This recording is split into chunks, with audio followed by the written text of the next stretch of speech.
Have you thought to yourself, I think I might have ADHD, or hey, I might be autistic, or maybe, just maybe you're diagnosed with one of these already, and now you're coming to the realization, oh no, maybe I have both.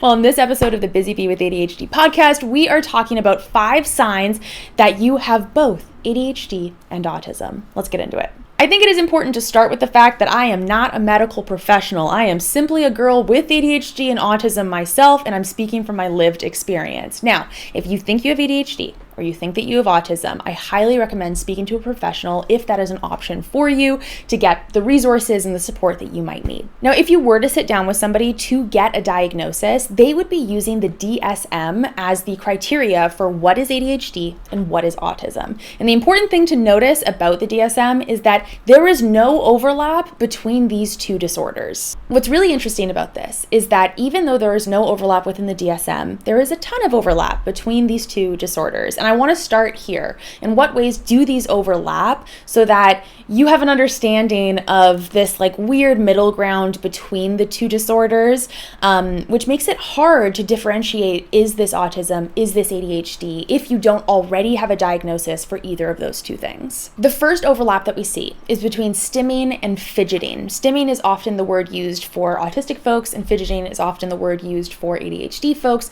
but it's essentially doing the same thing, which is regulating your nervous system in some way. That is why you will catch me in almost every video twirling my hair. This is me fidgeting, stimming, same deal.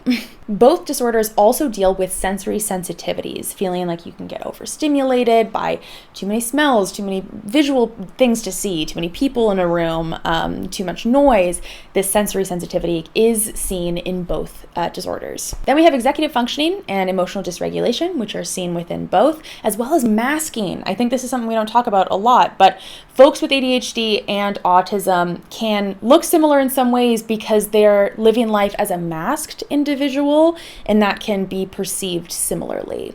Finally, an important one to note is that there are other overlaps between the two disorders. In one way is that you are statistically more likely to be victimized because you have ADHD or autism, but that is just an interesting note and something that you can look into more.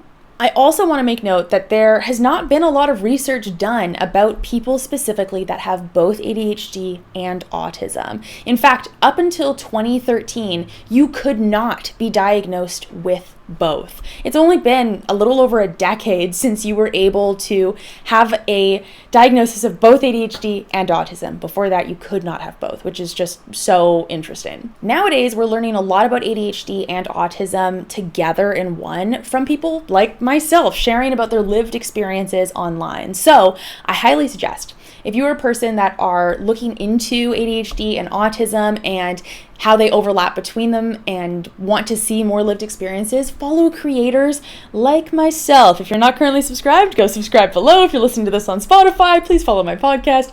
Let's move on. Now, before we get into those 5 signs, the final thing that I want to note is that a diagnosis is a privilege. Not everybody has access to a diagnosis for a number of reasons. There's often a financial strain to getting a diagnosis. I know that myself, living in Canada, we do have free healthcare and we have that option, but the wait list is like 2 years long unless you go through a private facility like I did, and it costs hundreds and hundreds of dollars. And so that's a huge block for a lot of people. It also isn't often available in a lot of places. And so again, a diagnosis is a privilege. If you don't have access to a diagnosis, self-diagnosis, I do believe, is valid, but you got to be careful with it, like anything. I think the important piece is that if ADHD and autistic tools support you and help you navigate life, use them. You're not harming anybody. That is totally okay. So self-diagnosis is valid. Important to know that going into this, but again, talk to a medical professional if you want a diagnosis. So our first sign of both ADHD and autism in a person is this desire for order and routine, but an inability to maintain it. Oh my God, this contradiction is so incredibly frustrating. I have incredibly black or white, rigid thinking, but I have a very chaotic brain that just wants to do its own thing all the time. So a great example of this is just my home. I want my home to be so precisely organized. I want everything in a place where I know it belongs. But because I have this ADHD, the learned behavior or system I've kind of put in place to balance both is this organized chaos. Everything has a home. Everything has a place where it's supposed to live. Does that place make a lot of sense? No, not necessarily. I definitely have buckets or bins where just random shit goes, but if you need a blue paper clip, I will find you a blue paper clip with no problems at all. I know exactly where one is. This kind of organized chaos can be a response system to dealing with two contradictory disorders that are fighting each other. I know for myself, there's a lot of frustration that I live in because my brain is literally fighting itself on what it wants. This can also show up in the sense that you want really rigid, organized plans to do something. Okay, I'm meeting all my friends here at this time. We're doing this, then we're doing this, then we're doing this, but you show up late. But you forget the thing that you're supposed to bring. It's this contradictory way of living where you just cannot maintain this level of organization and routine that you would like to. Number 2 is struggling with overstimulation and understimulation, and possibly at the same time. Oh my God. The greatest example I can think of for this is you go to a coffee shop and there are so many sounds. There are so many people, there are lights, there are smells. It is super, super overstimulating. And at the same time, you can feel understimulated, which is why you put on your headphones and you blast some music.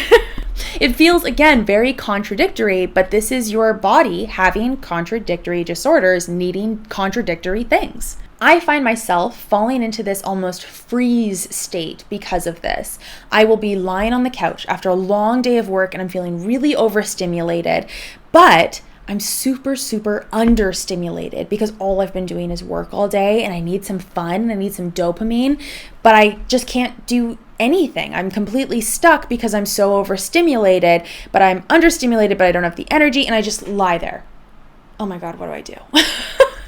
So if you find yourself dealing with both overstimulation and understimulation, sometimes happening at the same time, this might be a sign of ADHD and autism fighting each other in your brain. Number 3 is you have special interests, but your interests change very quickly without reason. I find this to be one of maybe the most frustrating parts of ADHD and autism because I am so attached to the things that I love. Now, for myself, and I will speak only for myself on this matter, when it comes to my special interests, I have 4 or 5 special interests that reoccur and cycle throughout my life, and I will just drop them at the dime. For example, last year, I was completely and utterly obsessed with space, and that has been a recurring special interest throughout my life. I was reading about it, I was watching videos about it, I was reading about it, everything about my life was space themed and oriented. And all of a sudden, one day, it was done. I started reading something and I wasn't interested in it anymore. I watched a video and I wasn't interested in it anymore. And then I never looked at anything since then.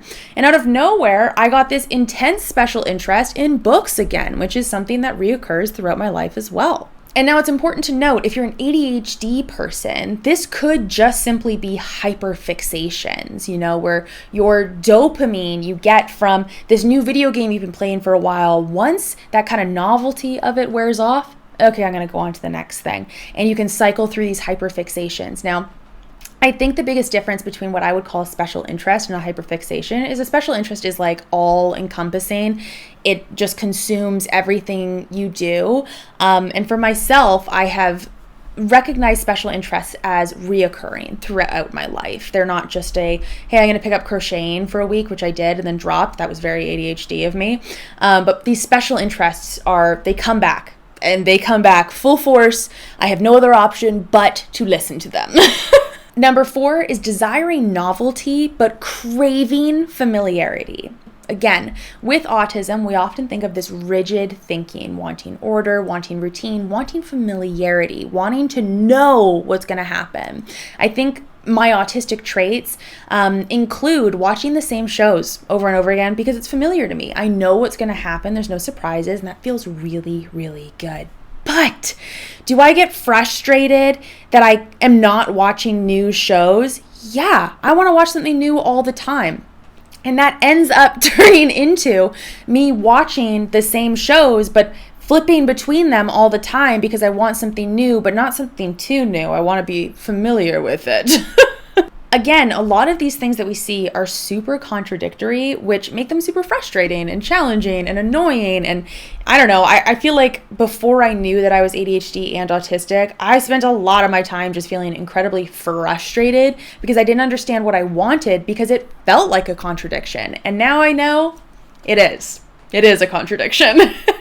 Another way that this could show up is that one day you have this impulse out of nowhere that you want to make a new meal that you've never made before. So you rush to the store, you buy all of the ingredients, you get home, you go to cook it, and you realize, oh, this is a little out there. Hey, what are we doing here? Hey, let's roll it back for a second. What if I just ate the same meal I've eaten every day for 27 years and do that?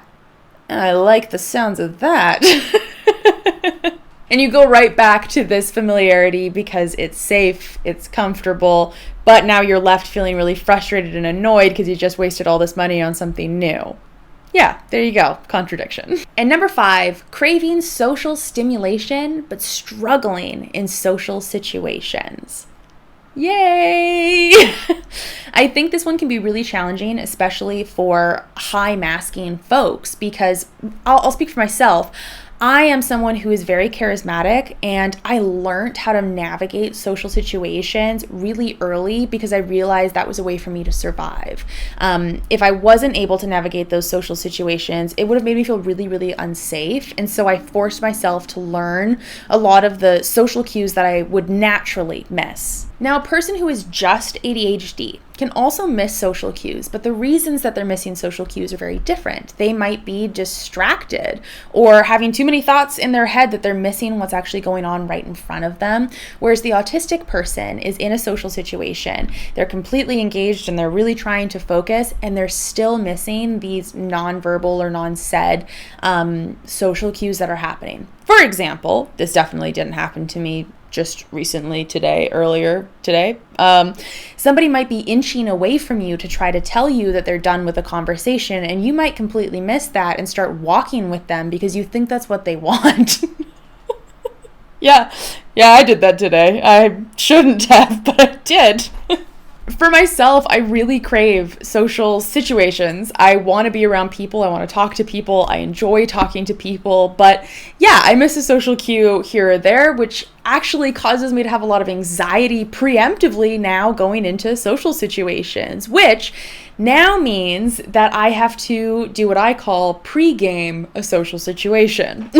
Prior to meeting somebody new or going somewhere new, I have to walk through every scenario of, okay, if I need to leave, how am I going to do that? Where am I going to go? How am I getting out of there? What's the closest exit? What kind of things am I going to talk about tonight? Well, who am I going to talk to tonight? What are good questions to ask that person? And it's a system I've built to make myself more comfortable in those situations. But again, it's the craving the social aspect of things, but having that anxiety and missing things because of being autistic. So there you go, ADHD and autism in one. So those are the 5 signs that I have noticed within myself that are super, super obvious that I am both ADHD and autistic, but I'm sure I probably missed some. If you are somebody that is ADHD and autistic, or you suspect that in yourself, what did I miss? Put it down in the comments. I'm so curious to read if I relate to those as well. I think it's also important to note that you can have autistic traits and not be autistic. You can have ADHD traits and not be ADHD. The best thing that you can do for yourself is to just explore with curiosity,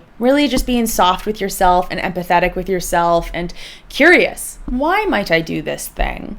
Could this be something else going on? Or am I just a silly, quirky girl like I thought I was for 22 years of my life? Thank you again so much for watching this video. I love talking about ADHD and autism. Can't help it. It's my life. Thank you again, AccuFlow, for sponsoring this video. Your support means the world to a small creator like myself. XOXO, love you. And as always, if no one has yet told you today, I am so proud of you for putting in the work to yourself, because no one else is going to do it for you. So it's pretty fucking cool you're doing it for yourself. I love you so much. I will see you in next week's video, which is going to be fucking huge. Can I just say? Next week's video is going to go crazy. You're not ready. Okay, bye.